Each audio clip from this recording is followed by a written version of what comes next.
What's up, everybody? Welcome back to Lawdog Reviews. Today we're going to take a look at a scene from the first Lethal Weapon movie. Lethal Weapon being, in my opinion, the best buddy cop franchise ever. We're going to take a look at a scene from the director's cut. It was not included into the theatrical cut, so maybe some of you have seen this for the first time. I highly recommend watching the director's cut of at least the first 3 Lethal Weapon movies. I don't know if 4 had one, but definitely watch them, and let's take a look at this. South, all units, 14 F-35, shooting in progress, Tennessee, Washington, D.C. 3 down, all units, 14 F-35, handle code 3.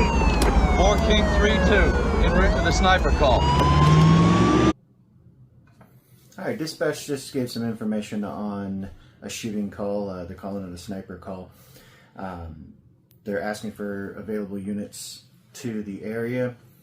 Someone has been hit, and they're asked to run code 3. The different codes for the majority of police departments are this way. Code 3 is lights and sirens. Get there as fast as you can. Something bad's happening. Code 2, you're looking at get there as soon as you can. No lights, no sirens. Get there as fast as you can safely. If you need to use your lights and sirens to go through intersections, that's going to be a code 2. Code 1 is going to be kind of on the bottom of the list. Usually they're going to be things like report calls and that sort of thing. So Buddy Riggs, he is on his way.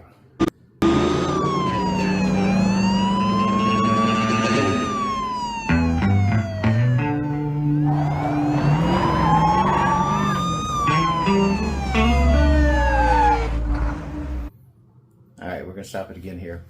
So Riggs comes pulling up in his 80s sedan there with the little teardrop red light.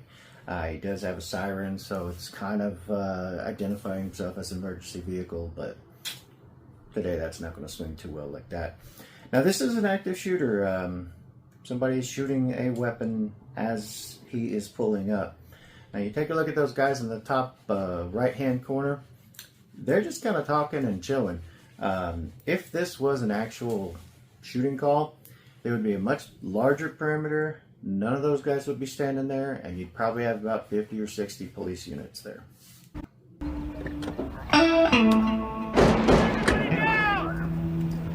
Get down! Look who's here.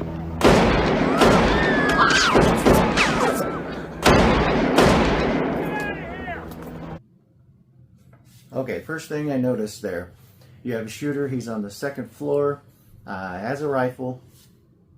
There are kids and others that are trying to hide from the shooter. First thing I noticed is that guy is sticking the top portion of his body out over top of whatever metal piece that happens to be. So he's already presented himself as a large target. What do you got here? Sniper, sir. Sniper, what's he doing? Shooting kids. One officer's down. That's a nightmare, sir. He's still inside and we can't get to him. Okay, he's still inside and we can't get to him. Again, if this was modern days, he's already down. You got a SWAT team coming in? No ETA. Yeah? Well, I'll see you around.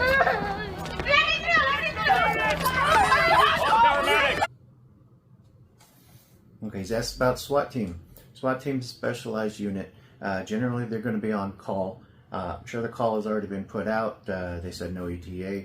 That happens. It's a specialized unit. They don't just kind of run around in their giant SWAT truck waiting for stuff to happen. So it will take a couple minutes for something like that specialized team to show up. 9 years old. 9? And big props to that patrol officer who carried that child away from the shooting area. Appeared that the child had been hit, and that officer scooped him up and got him out. So good on him. How good a shot is this guy? What do you mean? I mean, does he shoot at random? Does he shoot specific kids? He missed one. He shot at random. Did you make the weapon? Automatic and You got loud. hostages or anything like that up there? Not that we know of. Okay. Okay. Riggs is asking that patrol officer who has had direct contact with the suspect all the questions that he can think of that's going to put him in a bit better position to engage. First one, he's asking about the weapon that he has. Police officer, patrolman says it's an automatic. It's not an automatic. An automatic weapon, automatic rifle, you pull the trigger and it just empties the magazine. Kind of think of like a machine gun. That is an automatic weapon. Pull the trigger, blah, blah, blah, blah. All your rounds come out at once. Semi-automatic weapon. You pull the trigger once, one round comes out. Pull the trigger again, one round comes out. That's a semi-automatic. Pretty much every handgun that everybody knows about is a semi-automatic.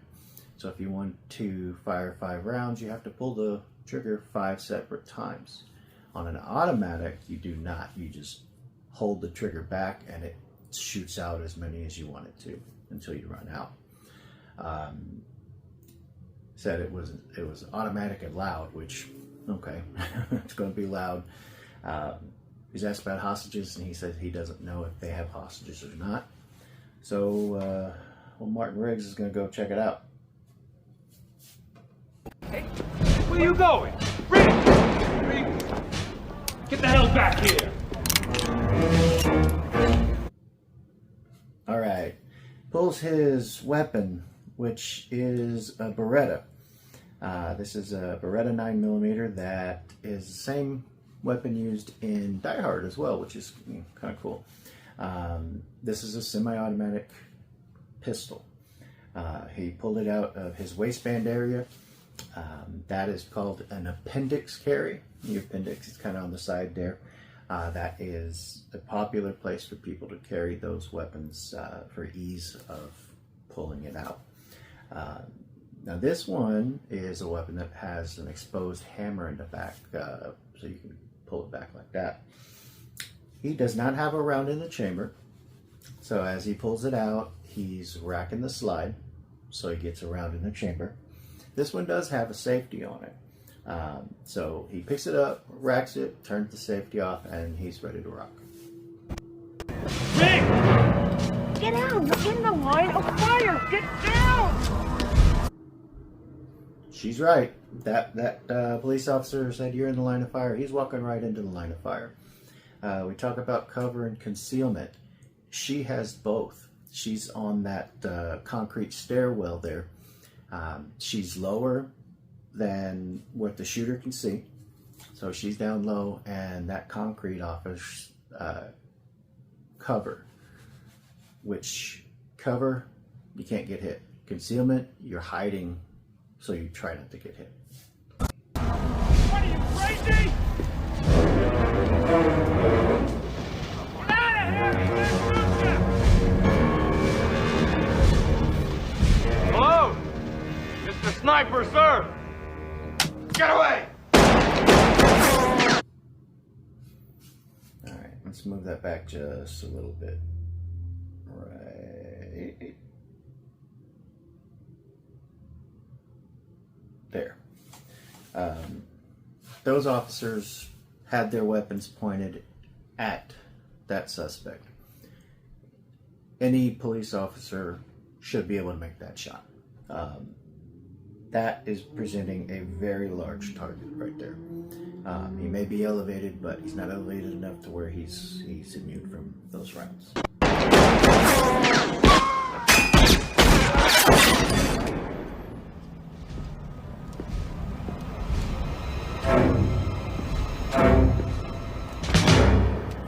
I'm still here, asshole! So no one's going to do this. This is pure movie magic. Martin Riggs is completely exposed. Apparently the suspect is not that good of a shot because he took a bunch of rounds and just kind of shot around him, never hit him. As he lifted his Beretta, you hear him bring the hammer back on his handgun. Now what that does is that creates an easier trigger pull. Regular, you pull trigger, pull trigger, pull trigger, pull trigger. If you have an exposed hammer like that, you click that back and it shortens to about a half pull.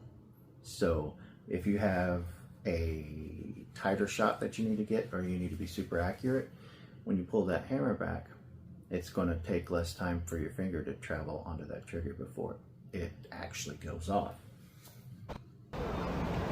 What do you only do, kid? Shut up!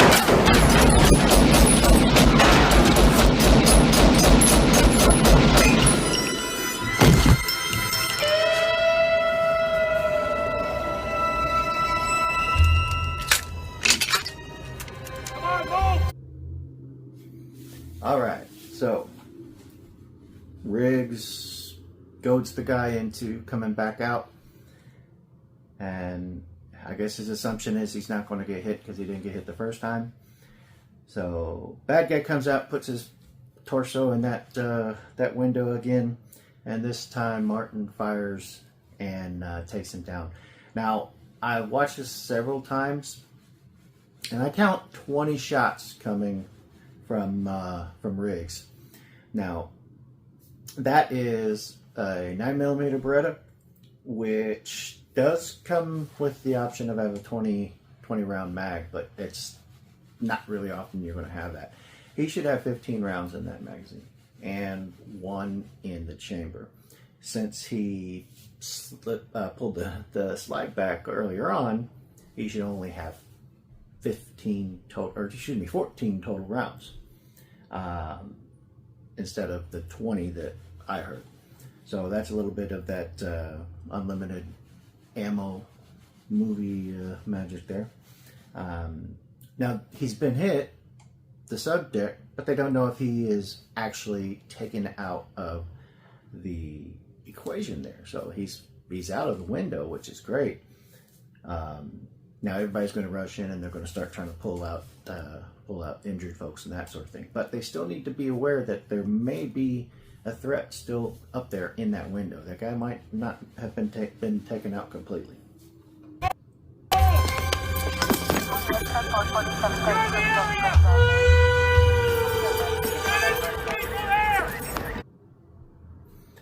So after Riggs emptied his magazine the first time, he dropped the mag and reinserted a new mag. That's what you want to do when you're out of bullets. You want to put some more bullets in your weapon. When your magazine runs out, the slide stays back. Eject your magazine, pull a new one, insert, and there's a little button or switch on the side of each of those handguns. You press that, and the slide comes right back up, and it chambers around. So drop the mag, new mag, press the button, you're back into the fight. You're one psycho son of a bitch, but you're good.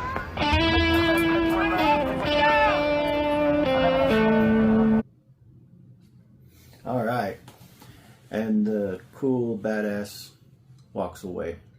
Now this is super Hollywood style. I mean, the Lethal Weapon franchise is just known for over-the-top buddy cop style comedy and violence.